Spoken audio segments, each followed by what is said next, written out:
Hey yo les backpackers, c'est Badpack, j'espère que vous allez bien. On se retrouve pour une nouvelle vidéo sur la chaîne. Vidéo je pense qui va vous faire plaisir parce qu'on va parler de survie et d'un besoin primaire dans le voyage et on va dire dans l'autosuffisance si on peut dire en voyage et en survie, c'est l'eau. L'eau, vous savez, je pense que c'est quelque chose de très important. Pourquoi? Parce que c'est un besoin vital et on peut en mourir, donc c'est dangereux et il faut savoir comment trouver de l'eau, comment la filtrer, comment la purifier et donc comment tout simplement substituer ce besoin dans la nature. Du coup aujourd'hui les amis on va parler de l'eau, donc de l'eau en voyageant en survie. Première chose à parler par rapport à l'eau, c'est que ce qu'il faut savoir c'est que pourquoi je dis que c'est un besoin vital, c'est que l'eau, si on ne boit pas d'eau pendant 3 jours, on meurt. C'est véridique, c'est été prouvé scientifiquement. Et il y a beaucoup de gens qui sont morts comme ça dans la vraie vie. Et il y en a encore des gens qui meurent parce que c'est assez triste, mais j'aimerais faire une petite parenthèse, c'est qu'aujourd'hui malheureusement, pour nous, on va dire les Occidentaux, les Européens, ou les habitants, les citoyens de pays développés, on a de l'eau très facilement, on tourne un robinet et on a de l'eau. Mais sachez que c'est pas le cas pour tout le monde malheureusement. Et il y a des gens qui aujourd'hui n'ont pas encore d'eau potable dans le monde. Ça paraît fou, on est en 2021. On construit des gratte-ciel de 1 km de haut, mais il y a des gens qui n'ont pas d'eau potable, c'est totalement dérisoire, je sais, et j'espère qu'un jour ça changera. Mais pour revenir voilà, à l'eau c'est hyper important parce que vous pouvez en mourir, pareil vous pouvez aussi mourir de l'eau si vous buvez de l'eau qui n'est pas filtrée, qui n'est pas purifiée, vous pouvez choper des infections, des virus, des agents chimiques, enfin il y a plein de choses très mauvaises dans l'eau.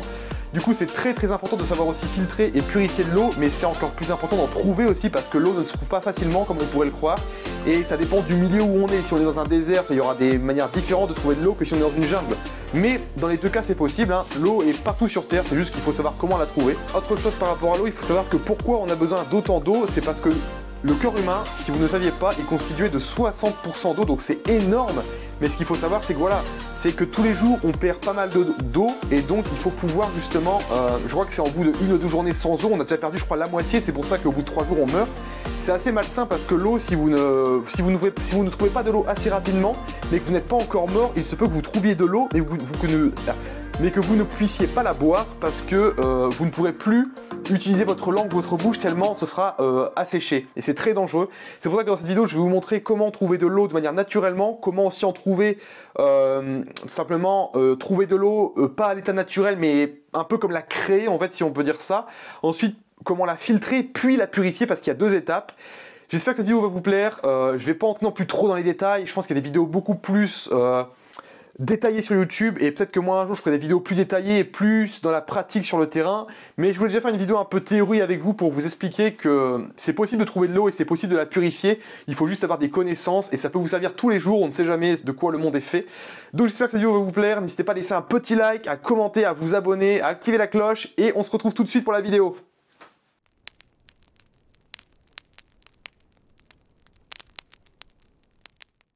Ok, donc on va passer à comment trouver de l'eau de manière naturellement. C'est la première partie, après on verra comment en trouver de manière en cherchant un peu plus quand il n'y en a pas du tout. Mais d'abord, voilà, on peut trouver déjà de l'eau de manière naturellement un peu partout dans le monde. Première chose, on peut trouver par exemple de l'eau dans les rivières, dans les cascades, dans les lacs, l'eau de mer. On verra comment la purifier pour la boire. Les fontaines, les robinets, bon, il y a plein de manières de trouver de l'eau naturellement dans le monde, je pense, et en tout cas dans nos pays, on va dire, occidentaux, on a plein de manières. Après, voilà, c'est clair que dans des pays, voilà, en Afrique, ils ont beaucoup moins de rivières, de cascades, de choses comme ça. C'est beaucoup plus sec et désertique, donc c'est pour ça que on va voir qu'il y a d'autres manières de purifier de l'eau, de filtrer de l'eau, qui sont, on va dire, un peu plus compliquées, mais qui permettent de trouver de l'eau dans des moments où on pense qu'il n'y en a pas. Donc, si on n'a pas trouvé d'eau de manière naturellement, c'est-à-dire vraiment visuellement, une rivière, un lac, quelque chose qui fait vraiment qui saute à l'œil, ça ne veut pas dire qu'on ne va pas trouver d'eau et qu'il n'y en a pas, c'est juste qu'elle peut être cachée ou qu'il faut juste peut-être faire des étapes pour l'obtenir. Premièrement, par exemple, quelque chose de tout bête, mais la pluie. La pluie, on ne la voit pas forcément, peut-être qu'il ne pleut pas au moment où on veut, mais s'il vient à pleuvoir, on va pouvoir récupérer cette eau. Comment récupérer de l'eau de pluie? Eh ben, c'est très simple. On peut soit mettre un récipient par terre, faire une bâche qui fait venir couler l'eau dans ce petit récipient, ou mettre juste creuser un trou par terre, mettre une bâche et récolter de l'eau de pluie de cette manière. Ensuite, on a aussi notre manière, on a la rosée. La rosée, ça peut être une très bonne manière, et de la rosée, il y en a presque partout, même dans les déserts. Enfin, La rosée, j'appelle ça la condensation, donc même dans les déserts on peut en avoir, et d'ailleurs vraiment on peut en avoir dans les déserts, c'est comme ça souvent que les Touaregs, les Bédouins récoltent de l'eau, parce que dans les déserts, la force d'un désert c'est qu'il fait très chaud la journée, mais il fait très froid la nuit, ce qui crée une condensation, et du coup l'eau retombe la nuit, et on peut avoir beaucoup d'eau dans un désert. Donc voilà, donc il y a la rosée, pareil, donc la rosée comment la récupérer sinon dans des climats on va dire occidentaux.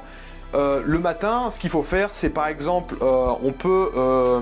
venir prendre un foulard, l'attacher autour de ses jambes et marcher dans de l'herbe mouillée.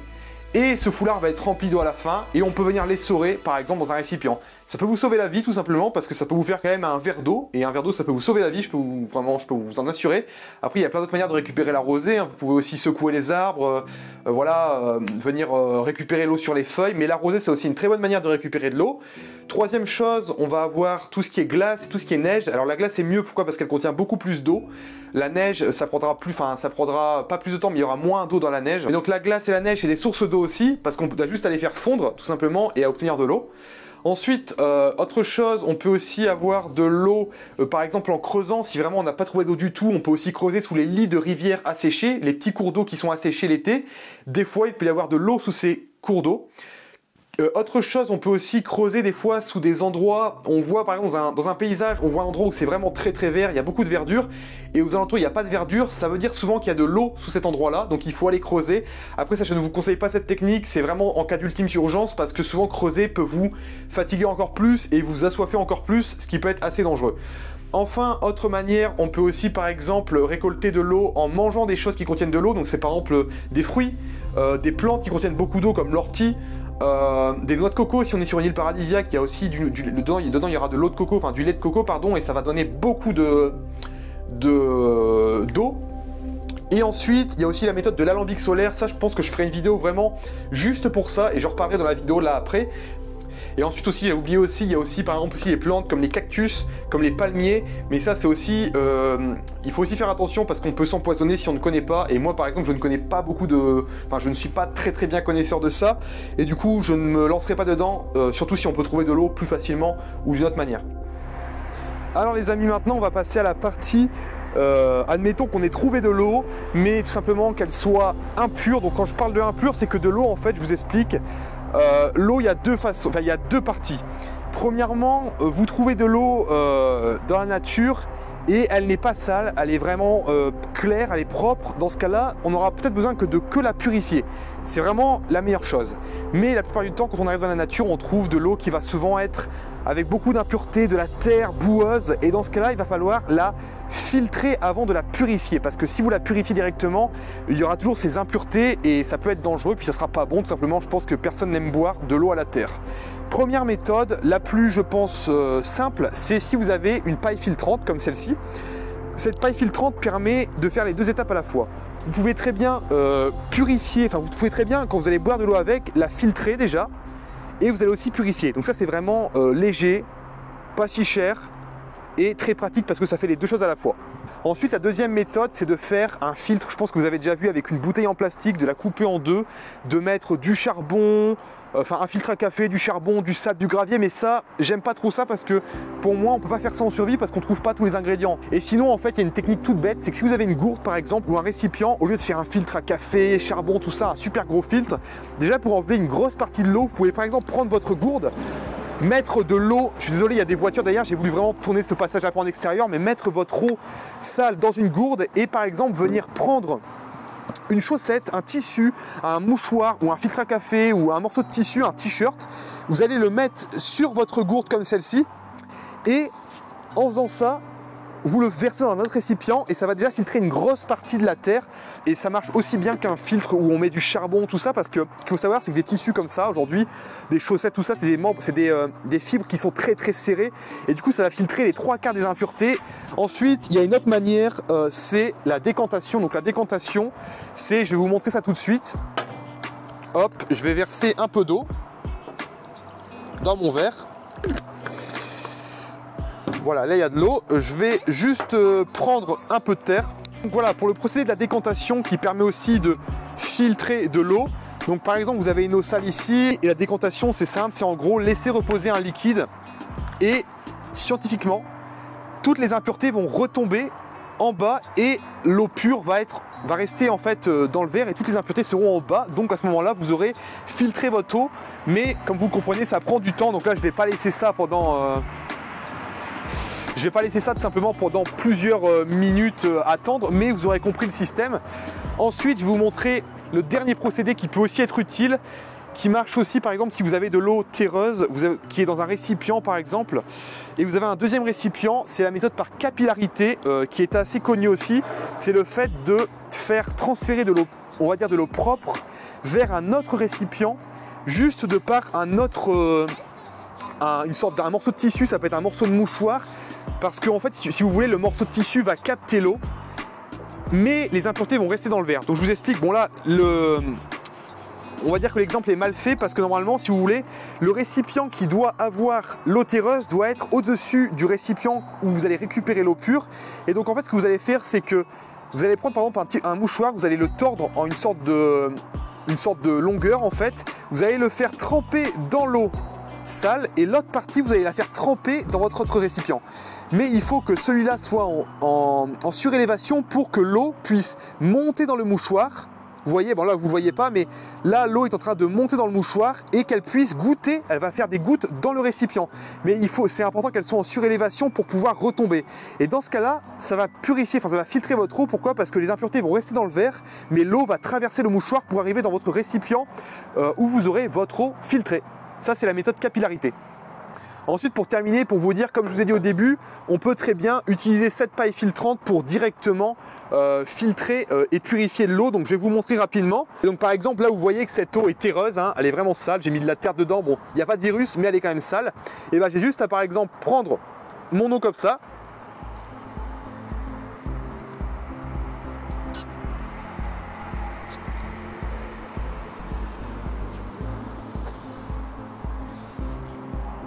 Et elle est super bonne, elle est propre, elle est super propre.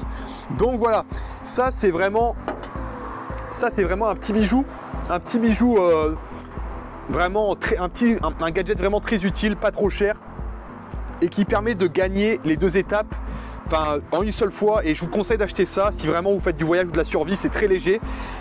Mais il y a d'autres méthodes comme on a vu et comme on va voir qui permettent de filtrer, de purifier son eau sans ça, mais qui sont plus longues et parfois plus difficiles à réaliser. Les amis, on va passer à la deuxième étape de la vidéo. Comme je vous l'ai dit, là, admettons, on a réussi à filtrer notre eau. Donc ça veut dire qu'elle n'est plus sale, qu'il n'y a plus d'impureté. Mais malheureusement, il reste le pire dans l'eau. Et il ne faut pas encore boire l'eau à cette méthode, à ce moment-là, parce qu'il reste encore tout ce qui peut être virus, tout ce qui peut être protozoaire, tout ce qui peut être agent chimique, toutes les merdes qu'on ne voit pas à l'œil nu, mais par contre qui peuvent être bien plus dangereux que de la terre. Donc, première méthode, encore une fois, la plus simple pour purifier de l'eau, après l'avoir filtrée, c'est madame la paille filtrante. Bon, logiquement, si vous avez filtré votre eau avec ça, vous l'avez bu et vous l'avez aussi purifié. Donc, je le rappelle, mais voilà, la meilleure méthode, la plus simple, pour aussi purifier de l'eau. Ensuite, la deuxième méthode, je pense, que vous devez connaître, c'est les pastilles de purification. Ça coûte un peu cher des fois, mais c'est aussi très utile, c'est très léger. Bon, par contre, ça prend un peu plus de temps que ça c'est vraiment la meilleure méthode, mais ça prend un peu plus de temps. Il faut environ 30 minutes à 1 heure, ça dépend la marque, ça dépend les pastilles, la quantité d'eau que vous mettez pour agir. Et bien sûr, il faut une eau filtrée à l'avance parce que ça, pareil, ça n'enlève pas les impuretés.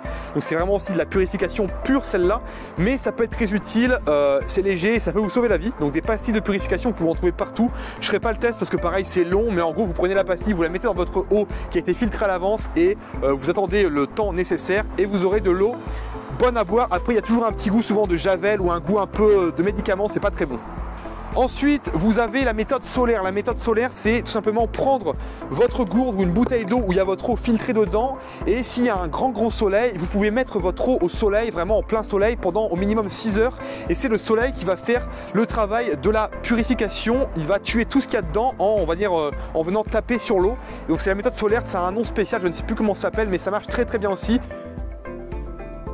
Donc comme vous pouvez le voir, j'ai changé un peu de décor, il commence à dracher dehors, j'ai dû arrêter, j'ai dû passer en intérieur parce que là c'est vraiment le déluge.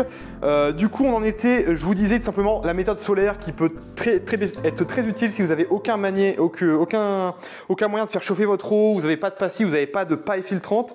La méthode solaire peut être très utile dans le sens où il faut que du soleil et un récipient.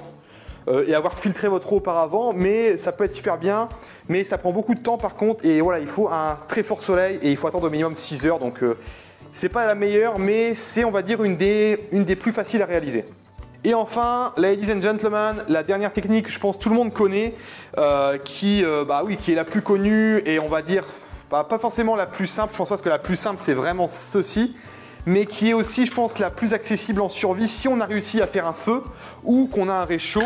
Je pense que vous en doutez, mais c'est tout simplement la fameuse ébullition. Donc en gros, c'est très simple, hein. Vous avez une cartouche de gaz où vous avez fait un feu, vous avez un récipient pour faire chauffer votre eau et vous avez un petit réchaud où vous avez un feu, voilà. Et ben vous avez juste à prendre votre eau qui a été filtrée et vous allez la faire bouillir. Donc au minimum, il faut que ça boue au moins 1 minute. Si on est au niveau de la mer. Après, dès qu'on augmente de 1000 mètres d'altitude, il faut savoir qu'il faut rajouter à chaque fois, je crois que c'est 1 minute d'ébullition. Donc par exemple, si on est à 3000 mètres d'altitude, il faut déjà 1 minute parce qu'il faut compter le niveau de la mer, puis 3 minutes de plus pour les 3000 mètres. Donc ça fait 4 minutes d'ébullition. Ça, c'est une règle très importante parce que si vous ne respectez pas ça, votre eau ne peut être peut-être pas bien purifiée parce que plus on monte, plus si vous voulez, je crois que l'ébullition prend du temps à arriver. Donc ça peut-être... votre eau ne va peut-être pas bouillir assez et vous pouvez avoir encore beaucoup de choses nocives pour vous dans l'eau. Et enfin les amis, la dernière méthode, pareil, pour purifier de l'eau, mais comme je vous l'ai dit, logiquement, c'est un peu comme la paille. C'est si vous faites cette méthode pour la filtrer directement, elle sera déjà purifiée à la fin de cette méthode. C'est l'alambic solaire. L'alambic solaire, j'essaierai de vous mettre une photo où je vous ferai une vidéo vraiment totalement dédiée à ça. Vous avez compris, l'alambic solaire, c'est en fait une sorte de piège à condensation, on l'appelle aussi. Pourquoi? Parce que la journée, la chaleur va venir, par exemple, transformer en vapeur l'eau sale, la pisse, l'eau de mer que vous avez mis dedans. Elle va venir aussi, elle va venir faire sortir l'eau des végétaux. Elle va venir faire aussi sortir l'eau du sol et la transformer en vapeur. Et par contre, le soir, cette eau, avec le froid du soir, va se retransformer en gouttes d'eau et retomber dans le récipient que vous aurez mis au centre du trou. Donc bien sûr, j'ai oublié de vous dire, mais voilà, pour faire cet alambic solaire, il faut faire un trou, mettre le récipient, mettre des choses autour où on pourra obtenir de l'eau de ces choses-là et mettre aussi une bâche au-dessus pour créer cette sensation de condensation et que le soleil vienne taper, mais que les gouttes, que la vapeur ne remonte pas et qu'elle reste dans ce trou. Et pareil, il faut mettre aussi une petite pierre sur la bâche au niveau du récipient pour que l'eau tout simplement qui va condenser la nuit puisse ruisseler vers le récipient et goûter dans le récipient. Et le matin, logiquement, vous viendrez vérifier votre piège à condensation, votre alambic solaire, et vous aurez un peu d'eau, ou même beaucoup peut-être, au fond de votre récipient qui sera en plus filtré et purifié. Donc l'alambic solaire, c'est une technique très connue et très fiable. Un peu long à réaliser, mais qui ne demande pas beaucoup de choses, qui demande juste une bâche en plastique ou du papier plastique. Je pense qu'on peut en trouver avec la pollution aujourd'hui. Un récipient et après sinon, ce qui va vous permettre d'avoir de l'eau, c'est soit des végétaux, soit de l'eau de mer, soit de la pisse, soit de l'eau sale ou soit rien du tout. Vous pouvez juste capter l'humidité du sol. Donc c'est vraiment une super méthode et c'est d'ailleurs une méthode qui peut être utilisée par exemple en mer si on n'a pas du tout d'eau et qu'on n'a que de l'eau salée. Ça peut être une méthode utilisée aussi sur les îles paradisiaques, sur les îles tropicales où il n'y a que de l'eau de mer. Et donc on peut faire un alambic solaire. C'est vraiment une méthode très connue et je pense que tout le monde devrait connaître. Voilà les amis.